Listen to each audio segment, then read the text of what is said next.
ప్రకాష్ రెడ్డి గారు కూడా good evening. Gauri గారు, నాన్ పొలిటికల్గా ముందు మీతో స్టార్ట్ చేద్దాం. ఫోన్ ట్యాపింగ్ కన్ఫెషన్ స్టేట్మెంట్ ఇవాళ బయటకు వచ్చింది. దీంట్లో ఎవరెవరు ఫోన్లు ఎందుకు ట్యాప్ చేశారు అనే విషయాలు కావచ్చు, ఇతర విషయాలు కావచ్చు.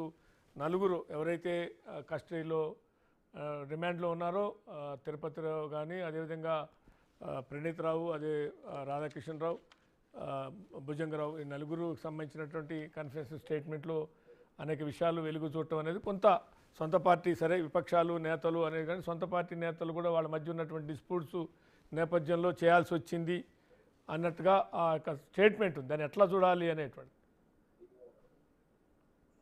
ఫోన్ ట్యాపింగ్ చేయొచ్చా లేదా అని అంటే చేయొచ్చు, కానీ కండిషన్స్ అప్లై. మనకి స్టేట్ గవర్నమెంట్లో ఉంటే అంటే హోమ్ సెక్రటరీ పర్మిషన్ తీసుకుని ఫోన్ ట్యాపింగ్ చేయొచ్చు. సెంట్రల్ గవర్నమెంట్ అయితే మనకు home secretary, union home secretary permission ఇవ్వచ్చు. కమిటీ కూడా కాన్స్టిట్యూట్ చేసింది ఫోన్ ట్యాపింగ్ కోసం. ఎందుకు చేయాలి అంటే ఇండియన్ టెలిగ్రాఫ్ యాక్ట్ ఉంది. యాక్ట్ సెక్షన్ 5(2) ప్రకారంగా ఎనీ పబ్లిక్ ఎమర్జెన్సీ ఉన్నా, పబ్లిక్ సేఫ్టీ గురించి కానీ ఫోన్ ట్యాపింగ్ చేయవచ్చు. అది సెంట్రల్ గవర్నమెంట్ చేయొచ్చు, స్టేట్ గవర్నమెంట్ కూడా చేయొచ్చు. బట్ రీజనబుల్ రెస్ట్రిక్షన్స్ పెట్టాలి దానిపైన. అంటే బేసికలీ పబ్లిక్ సేఫ్టీ ఉంది, sovereignty and integrity of the country ఉంది, సోవరిటీ ఆఫ్ ద స్టేట్ ఉంది, స్టేట్ కి ఎఫెక్ట్ అవుతుంది, friend relation with neighbouring countries, public order కానీ ఇలాంటి ఏదైనా మేజర్ ఎమర్జెన్సీస్ ఉన్నప్పుడు ఫోన్ ట్యాపింగ్ చేయొచ్చు.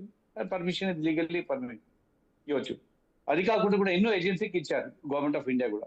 ఐబీకి ఇచ్చారు ఫోన్ ట్యాపింగ్ చేసానికి, ఎన్ఫోర్స్మెంట్ డైరెక్టరేట్ ఇచ్చారు, నార్కోటిక్స్ వాళ్ళకి ఇచ్చారు, డిఆర్ఐకి ఇచ్చారు, ఎన్ఐఏకి ఇచ్చారు, ఆర్ఏడబ్ల్యూకి ఇచ్చారు, సిగ్నల్స్ ఇచ్చారు, ఢిల్లీ పోలీస్ కమిషనర్కి ఇచ్చారు, హోమ్ డిపార్ట్మెంట్కి ఇచ్చారు. స్టేట్ గవర్నమెంట్ కూడా హోమ్ డిపార్ట్మెంట్ చేసుకోవచ్చు. అయితే దేని గురించి చేయాలి అంటే జనరల్లీ కండిషన్ పెట్టిందంటే పబ్లిక్ సేఫ్టీ కానీ, స్టేట్కి ఏమైనా భద్రత ఉంది, ఏమైనా అపాయం ఉంది, లేదా అంటే మనకు థ్రెట్ ఉంది, లేకుంటే ఎవరైనా ఇండివిజువల్స్ థ్రెట్ ఉంది అని అంటే అలాంటప్పుడు ఫోన్ ట్యాపింగ్ చేయవచ్చు with due permission from the home secretary, home department తీసుకోవచ్చు. ఇది మన దగ్గర కొత్తగా ఏం కాదు.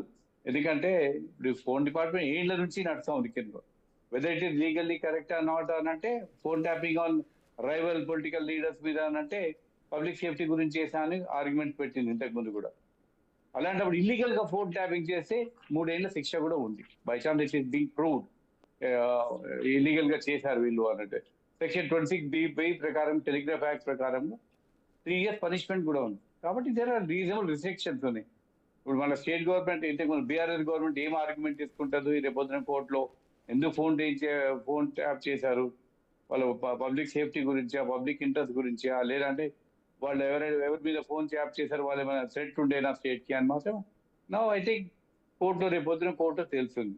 కాబట్టి బట్ ఇప్పుడు మీరు పేర్లు చదివిన పేర్లు చూస్తూ ఉంటుంటే పొలిటికల్ రైవలరీ లేదా అంటే రూలింగ్ పార్టీకి అగేన్స్ట్ గా మాట్లాడడం మీద ఫోన్ ట్యాపింగ్ చేసినట్టు మాత్రం కనపడతా ఉంది, విచ్ ఇస్ నాట్ కరెక్ట్.